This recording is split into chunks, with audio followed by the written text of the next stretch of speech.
But how will the overnight cues actually impact our Indian market? We have our research team joining in with us to talk to us about how the trade setup is looking like, which are the important stocks that we should be keeping an eye out on. And first up, Vivek, coming to you. Good morning. What are we watching out for in terms of important cues? What is the setup looking like for the Indian markets today? Well, good morning to you too. Yesterday we actually had a historic day where we actually saw the Nifty hit the 26,000 level. It cooled off a little bit after hitting that particular milestone. But today too, when you're talking about how exactly the cues are shaping up, quite positive. Nothing too alarming as far as overnight cues are concerned. In fact, most US indices ended with minor gains, and actually the S&P 500 as well as the Dow Jones actually ended at record closing levels. Now, talking about oil prices, yesterday oil prices ended with gains. Now Brent futures are trading slightly above the $75 a barrel mark. Yesterday, like you mentioned, Nifty's 26,000 level was the key milestone.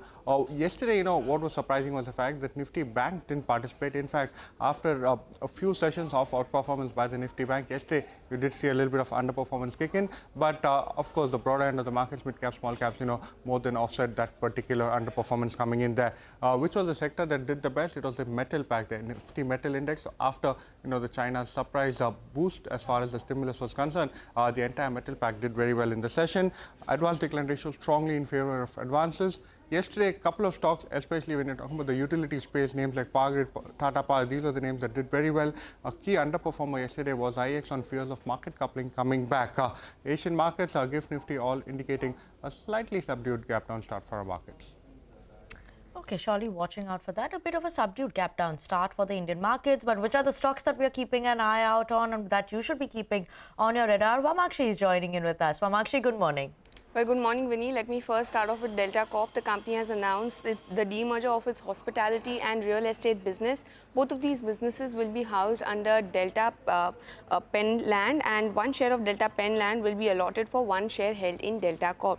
MCX is the next one I'm watching out for. They've revised their transaction fees for F&O contracts, and this will be effective October 1st. For futures, the transaction fee has been revised to 2.10 rupees per lakh of turnover value as compared to anywhere between 1.75 to 2.6 under the slab-wise structure. Options, on the other hand, has been revised to 41.8 rupees per lakh of premium turnover value, and this was earlier in the range of 40 rupees to 50 rupees.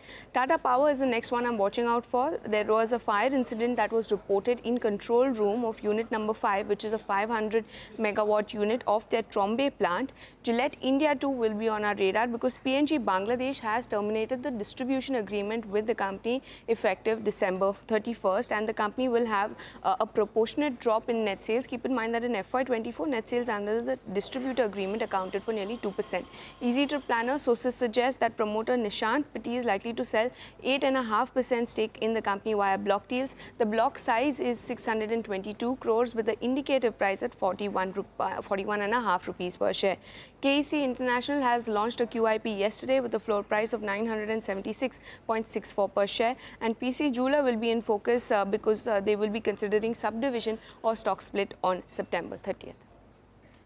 Okay, thank you so much for that, Vamakshi, keeping an eye out on all those stocks. And finally, we have Nigel joining in with us to tell us what are the important cues in the world of F&O. Nigel, good morning. Well, morning. Vinny, in yesterday's trading session, the sector of the market that's actually been driving us higher, that came in for profit taking. So the Nifty Bank was a little off color, and that explained why yesterday we couldn't hold around the 26,000 odd mark. There was another technical factor that played out, which is the Nifty Financial Services Index. So you pull up the intraday chart out there, you'll see that there was a fair bit of volatility. It had the weekly expiry that played out as well. So that's why you got that spike, then you had the fall. Insurance companies basically were under pressure as well in yesterday's trading session. So that's why that part of the market didn't perform. I was making this point the last couple of sessions that the Nifty is moving up, but the VIX as well is moving up. And that's not something that normally happens. Yesterday, there was some kind of cooling off in the VIX, and I like that. You don't want the VIX to rise too high, though it's already at very, very low levels. Moving to the FIs, what did they do yesterday? They added close on 3 short positions after a while in comparison to 1 long position. So 30,000 contracts is what they added on the short side, and that's why the short positioning from around 25% has moved up marginally to around the 28% odd mark. What about positioning? Well, both the clients, they continue to remain net short, but they've reduced their short positions, the net short positions by around 10,000 contracts, While the FIs, they remain net long, but they've reduced their contracts, the net long positions by around 10 to around 15,000 contracts or thereabouts. Let's pull up the options data that comes up for you on the screen. There is call writing that we're seeing. 26,000 call, that's seeing a fair bit of writing. 25,950 call as well as seeing some writing. And there are signs of put writing at lower levels. So what are the levels we're tracking? 26,050, that's the first resistance on the upside, while support will come in at around the 25,700 odd mark. The Nifty Bank, that's the big player. That's the one that's found its form. Today it plays out the weekly expiry as well. Yesterday's high, is a bit of a resistance mark, while 53,500 is a support zone. A whole host of stocks have come out of the F&O ban, so we'll keep an eye out on all of them. Some of them should just drift past for you on the screen. Back to you. Thank you so much for that, Nigel. But